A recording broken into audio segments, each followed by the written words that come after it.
Pour ceux qui seraient peut-être un peu dans la lune, vous avez été, entre autres, fort connu. Vous avez fait des dizaines de projets, mais entre autres avec Oxygène. On peut entendre d'ailleurs Oxygène 4, je crois, pour se remettre un peu dans l'ambiance. Et j'ai l'impression qu'à chaque fois, vous allez un petit coup encore plus loin. Et c'est comme s'il n'y avait plus de limites. Une fois que vous avez joué, quand on regarde les endroits où vous avez joué, donc que ce soit dans les pyramides, Tour Eiffel, la place Tiananmen, est-ce qu'il y a encore une envie d'aller dans du plus gros et est-ce qu'il y a encore la possibilité de faire plus grand et plus gros? D'abord, en fait, moi, j'ai toujours aimé concevoir les scénographies quand j'étais sur scène, quand je suis sur scène, par rapport à la musique que je fais. Et je pense que la musique électronique s'y prête beaucoup. Et puis, d'autre part, donc j'ai eu envie d'être aussi un peu d'être à l'extérieur et au fond, mélanger l'architecture, mélanger des techniques visuelles aussi différentes. Et donc, du coup, je me suis retrouvé dans des situations de concerts et de performances à l'extérieur. Et très vite, la plupart du temps, tous les projets dont vous parlez, c'est des projets qui m'ont été proposés. Ah ouais. C'est pas des choses que j'ai organisées. Je me suis pas levé le matin en disant tiens, demain, je vais faire un concert aux Pyramides. Pas du tout. Absolument pas. C'est pas des choses concevables. Et au fond, ces projets-là dépendent aussi du contenu, de ce qu'on a envie de dire, ce qu'on a envie de partager. C'est un peu comme les émissions qu'on peut faire sérieusement, ce que vous pouvez faire semaine après semaine. Je veux dire que en fait, j'ai l'impression que ma vie est en travaux.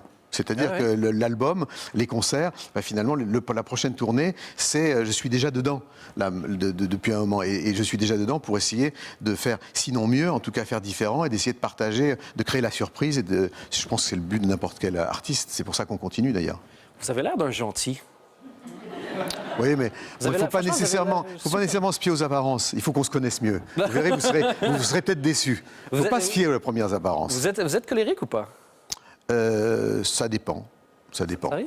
Oui, ça dépend. Le stress, j'imagine, vous rend... Non, en fait, non. Ça peut arriver. Mais disons que vous parlez de quel moment, par exemple, par rapport au travail, rarement. Parce que j'estime que quand on emmène autant de gens dans une galère potentielle, si en plus on se met en colère, c'est insupportable.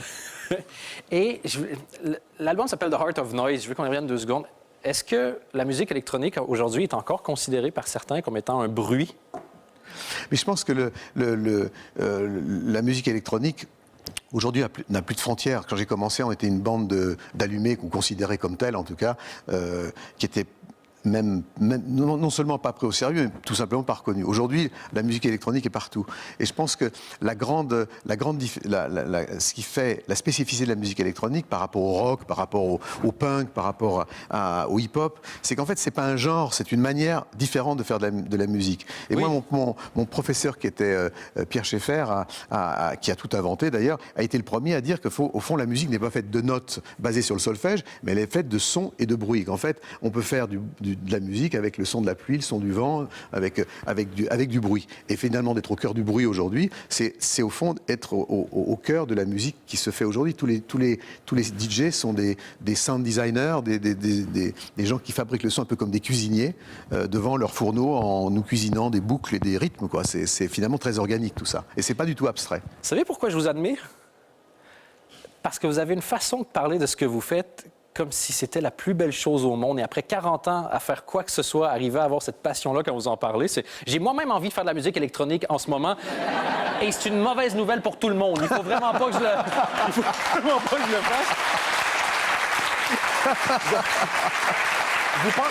Vous pensez quoi de ce qui marche en musique électronique en ce moment? Est-ce que vous achetez les derniers albums? Est-ce que vous êtes dans votre truc? Et ce qui se passe en ce moment, ça semble à des années-lumière, genre un Tomorrowland, que sais-je, des choses comme ça? Non, en fait, il se trouve que justement, avec ce projet Electronica, j'ai travaillé avec des gens complètement de générations différentes et que, effectivement, je suis plutôt proche c'est les gens de ma famille, de toute façon, c'est des gens, des petits frères, d'une certaine manière. Et donc, comme dans tout... et Pet Shop Boys, c'est sûr qu'il y a Peaches, Pet Shop Boys, mais il y a des gens comme Rhône aussi, ou des gens comme Sébastien Tellier, des gens qui sont de générations différentes. Et c'est vrai, quand vous parlez de Pet Shop Boys et Peaches, dans cet album, il y a des gens qui qui se côtoient, qui avaient assez peu de chances de se retrouver dans le même C'est le seul moment où ils vont se croiser probablement dans leur vie. C'est ça Peut-être, l'album enfin de Jean- j'espère. Voilà, exactement.